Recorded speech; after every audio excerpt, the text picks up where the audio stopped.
This article that I'm about to read to you was sent to me by Black Phoenix, and this is another Strag Tales. And what really caught my attention about this one was how extremely eerie, I should say, this one was to the Strag Tales that I just recently did on Robin Howington. Now, if you remember the story about Robin Howington, she was the one, well, the Strag that shot and killed her daughter, then went around the world of who to point the finger of blame at besides herself. She blamed it on the father, she blamed it on the boyfriend, and even down to blaming it on her son, who was a toddler. Well, this Strag Tales involving this person by the name of Jasmine Daniels plays out almost the exact same way as Robin Howington, because this woman right here shot and killed her 2-year-old daughter and blamed it on her 3-year-old son.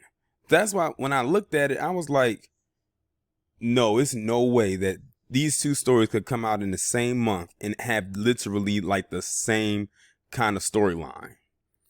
But I'm going to go ahead and read this article that's coming from True Crime Daily. And it was posted on July 26, 2020.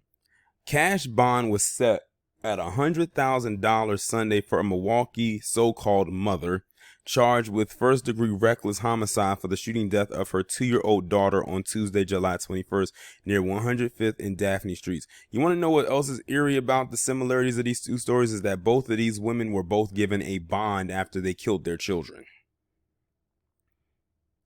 Prosecutors said Jasmine Daniels admitted to accidentally shooting her daughter after initially offering multiple accounts of what happened, changing her story at least 5 times, even blaming her own son. That's something else Robin Howington did. She changed her story multiple times before blaming it on her son. According to a criminal complaint, witnesses heard a gunshot around 7:30 p.m. and watched Jasmine Daniels, age 22, run outside with her child, who had been shot. Paramedics performed life-saving measures, but the 2-year-old girl was pronounced dead en route to Children's Wisconsin Milwaukee Hospital. Daniels claimed she was in the basement with her 3-year-old son and 2-year-old daughter, and a gun she owned for protection was lying on a table. She said she looked away for 2 minutes and heard a gunshot. She then looked and saw the 3-year-old crying and the 2-year-old bleeding. According to the complaint, she said he didn't mean to do it, blaming her 3-year-old son for the shooting. First of all, why would you have your gun out on the table within arm's reach of your children? Because children love to grab things. Now, we definitely know that the son did not do this, even though she was trying to put blame on him. But let's play devil's advocate for a second. If her son grabbed that gun, it would still be her fault because she should not, as an adult, should not have had a gun like that out there. Kids are liable to grab anything. And if that gun looked like a toy that he owned, he's going to grab it and think that it was his. Thank God he didn't grab it, because that could have went in a whole nother direction. He could have shot himself, or he could have shot her. And by her, I mean the mother. Police say a search of the residence found drug paraphernalia and handgun ammunition, but no gun. Police say Daniels gave several other accounts of what happened. Days after the shooting, Daniels broke down in another interview with detectives and reportedly admitted, "I accidentally did it." At this point, I can't even really take it that she did this as an accident. For all intents and purposes, she could have did this as an accident. But the fact of the matter is, you changed your story 5 times, and one of the stories happened to be that you blamed your 3-year-old son for doing it. Those kids do not need, well, I would say kids, but now she's down to 1. That child does not need to be in her possession. Prosecutor said Daniels admitted the gun was hers and she was playing around with it in the basement when the gun went off and her 2-year-old was shot. Sounds to me like I wouldn't be surprised if she was taking the gun and swirling around the circle, hits her trigger finger, and it popped her daughter. Why in the hell were you playing with a gun, a loaded gun, around your children?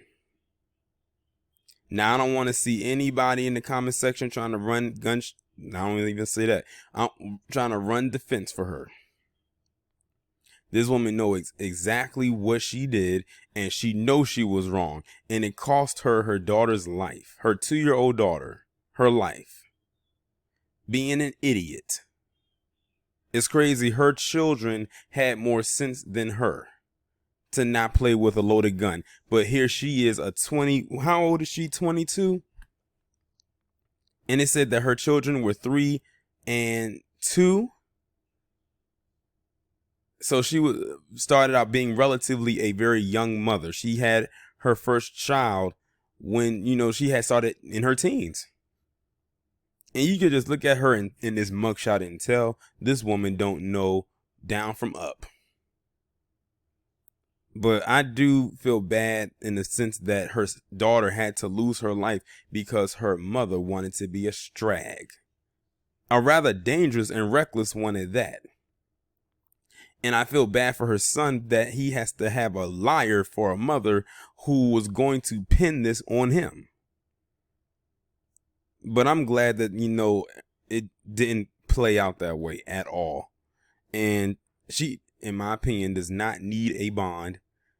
And if it were up to me, those charges would have been up just on the fact that she changed her story so many times and then tried to put the blame on her son. They should revoke her bond, let her stay where she is, and give her a nice hefty jail sentence. Because at the end of the day, accident, quote unquote, or not, a child is dead. They're not coming back. And it's all your fault.